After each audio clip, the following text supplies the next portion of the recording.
this is the one out of every Star Fox game out there, including Adventure, including Assault, that I've heard the most divisive opinion about. And it wasn't a matter of the game, the sound, the structure, though that last one may have something to do with it. It was all concerning this, the Wii U gamepad. But we can get to that in a minute or two. After Star Fox Command, the series just fell off the face of Corneria. It's been a 10-year gap between Command and Star Fox Zero. That should speak for itself.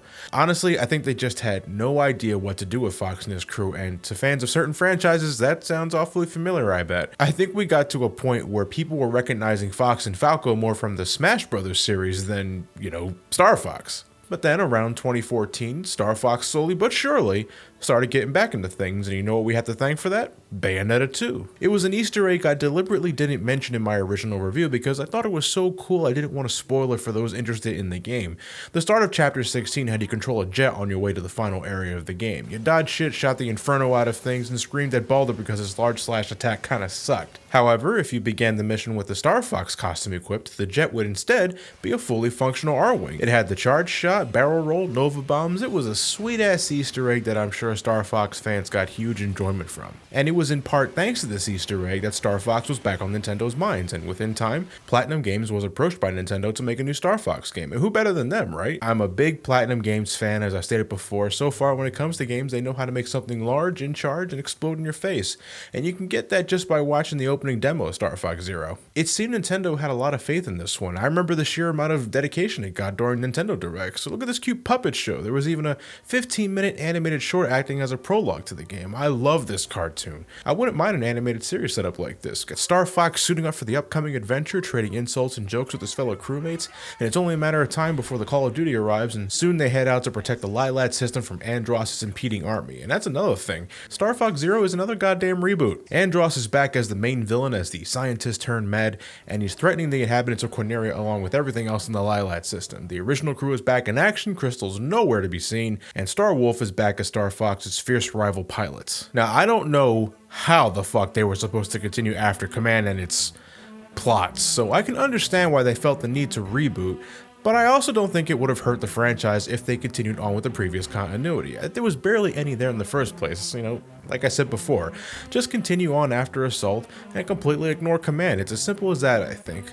On the flip side, it has been about a decade since the last game. I think they just wanted to keep things familiar and give longtime Star Fox fans something they know for a fact they'll enjoy. And what's better to enjoy than Star Fox 64? Star Fox Zero is Star Fox 64 again. Not one-to-one the same, of course. There are enough deviations to make Zero stand out in some essence, but it borrows so many cues from 64, it's like Star Fox 64 3D 2. But it also has elements of the original Super Nintendo game, which Star Fox 64 was a reboot of, so it's like we got a reboot, and the game brings back some concepts from the unreleased Star Fox 2. They brought back the Walker, utilized almost exactly how it was meant to be used in the canceled title. The Landmaster is back for a couple of levels, and new to Star Fox Zero is the Gyro Wing, a slow-moving propeller-based vehicle with a cute little robot that can grab stuff and hack into computers that's used maybe 1 or 2 times total, and then it's immediately forgotten when the Walker gains the ability to hack stuff itself later on. It's somehow less meaningful than the Blue Marine in 64. Objectives are for the most part different, but the locales are familiar. You soar your way through a number of on-rail space shooting sequences,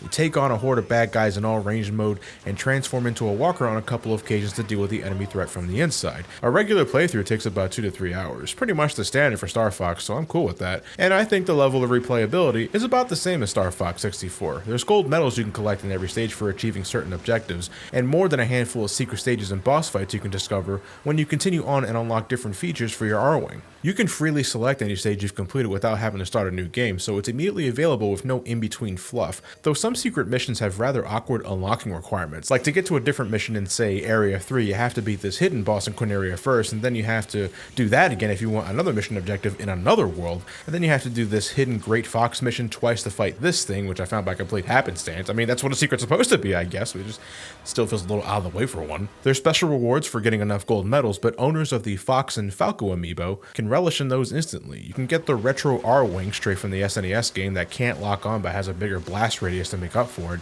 And then there's the black R-Wing, my personal favorite. It takes about 2 to 3 times more damage, but it dishes out 2 to 3 times as more damage. It's the Berserker R-Wing. As long as I play carefully, everything in front of me, no matter the planet, shall face obliteration. Corneria, Titania, Ficina, the asteroid field. It's cool to see Fortuna again in all of its jungle glory, and they even brought back that dick-headed, twin-headed bird dragon from the SNES game. What a momentous occasion! Now fuck off and die. Veterans will be happy to see all their favorite places again, and the new locations aren't too shabby either. I love how Sector Omega is simultaneously a callback to the black hole level from Star Fox 1, while also being an ultra high-speed thrill ride. All of the space stages are great, and in high definition, this game looks and sounds magnificent. It's not at all hyper-realistic, it's essentially just taking the Star Fox 64 aesthetic and giving it a shiny makeover, so some things may appear a bit overly cartoonish and simplified, but I think it fits with the Star Fox world. And this sound direction is just beautiful. It sounds so satisfying to dodge enemy attacks with a somersault or U-turn,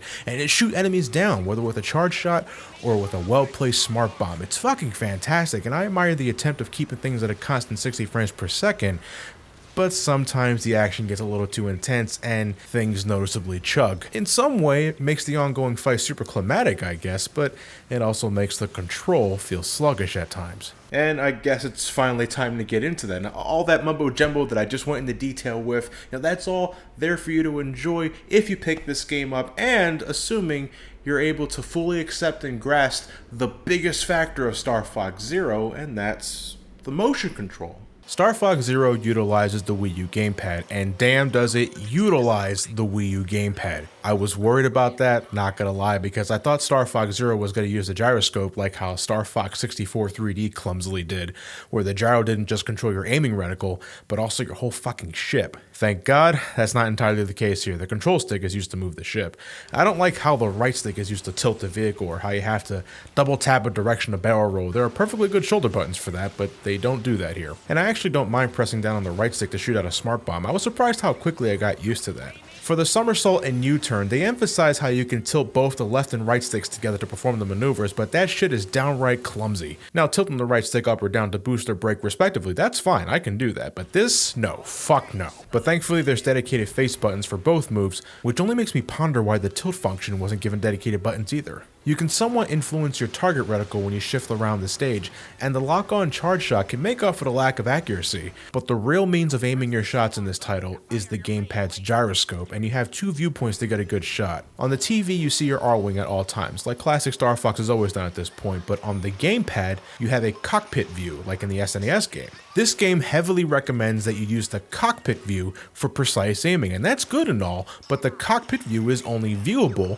on the gamepad, and without a means to switch the screens around in Star Fox Zero, you are bopping your head up and down between the 2 screens constantly. Now, when you're on rails, in the air or on the ground, I honest to God do not think it's an issue because you don't have to use the cockpit view at all, I find. And there's most definitely a learning curve, but I don't mind the gyro controls to aim. And it helps that I don't have to worry about my ship's positioning with the gyroscope. I find it no different than using the gyro controls in Splatoon, and I love the gyro aiming in that game. Resetting the reticle to a default position is as easy as pushing the Y button. It takes a split second.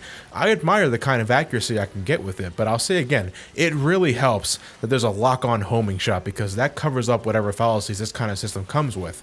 However, in all range mode, this is where things undoubtedly get messy. It is nearly impossible to keep track of whatever you're shooting at during these sequences because of how pulled back and dynamic the camera work can get. It's good for spectacle, but bad for gameplay. To mitigate this issue, you have the ability to L-target your main enemy, like in a 3D Zelda game. The camera remains fixed, giving you a constant look at your opponent, but to actually steer your ship to where you need to go during this, you have to use the cockpit view on the gamepad. This is where you're switching views all the time. You stare at the gamepad to get a shot, and you stare at the TV to pay attention to your surroundings. In a heated dogfight, it's awkward. Like when you're facing off against Starwolf, I don't even bother trying to chase them down. I let them come to me, somersault over them, and use the little time I have to pump them full of lasers because I don't want to keep tilting my head like a hyperactive pigeon. And I just want to say, when all I have to worry about is using the cockpit view to aim, that's cool. Again, it feels like I'm in the middle of a giant Star Wars-esque space battle, but in Starwolf battles, when I had to take this thing down with the Landmaster, or when I had to shoot all the cannons off of this thing with that large-ass EMP shield, it was not pleasant the first time. I did get used to it, and I think it's something you'll get used to it too in time, on rails or in all range mode. After a couple of stages, the controls became second nature, and I'm glad about that. But we're talking about control here, one of the most, if not the most important aspect of playing a game. If it doesn't immediately click, I think you're asking a lot of the player to stick around to see what else the game has to offer, especially in this game's case, where I believe an equal, if not better, alternative exists. Star Fox Zero is a good game. I love the way it looks, the way it sounds. It's packed with elements and design that Star Fox fans will enjoy, no doubt. But you know what else is like that?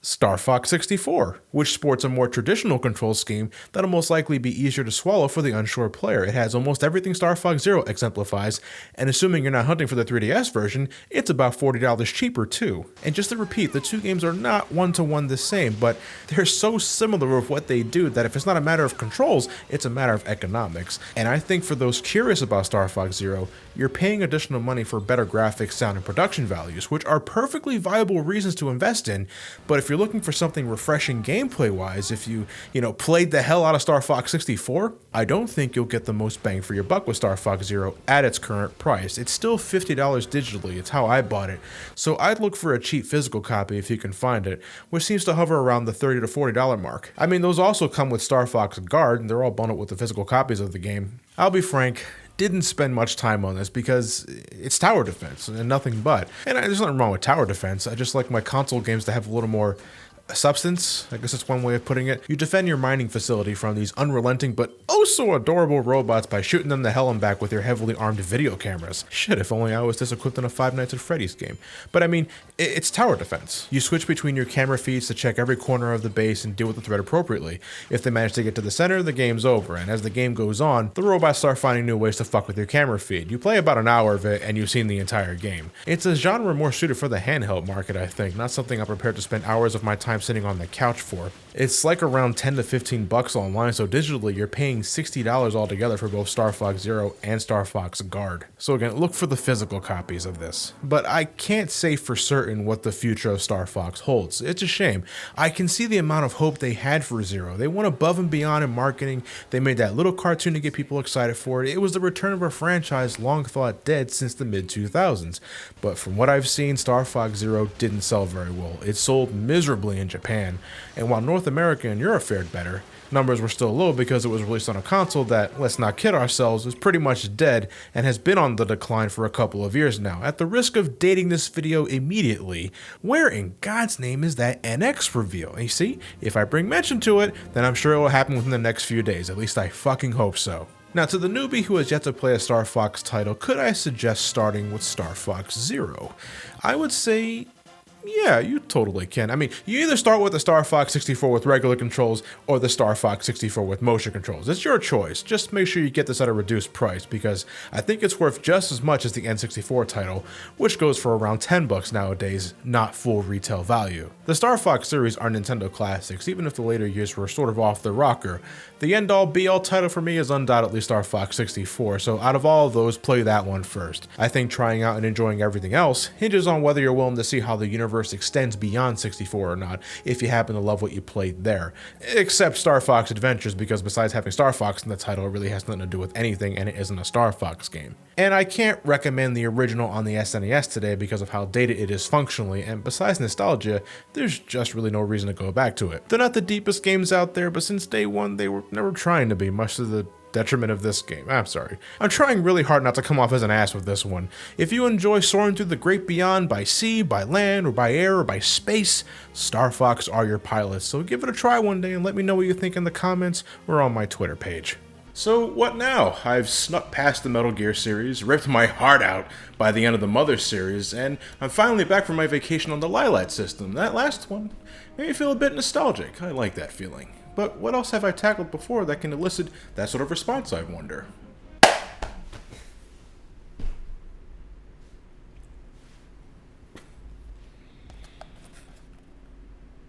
Of course! See you guys next time.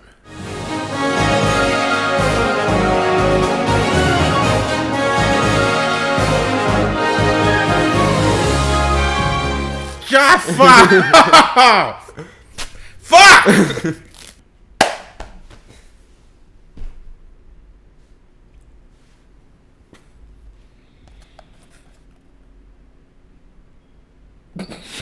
You gotta play that one, because that actually is really for you. Oh shit. But I wonder if it caught it.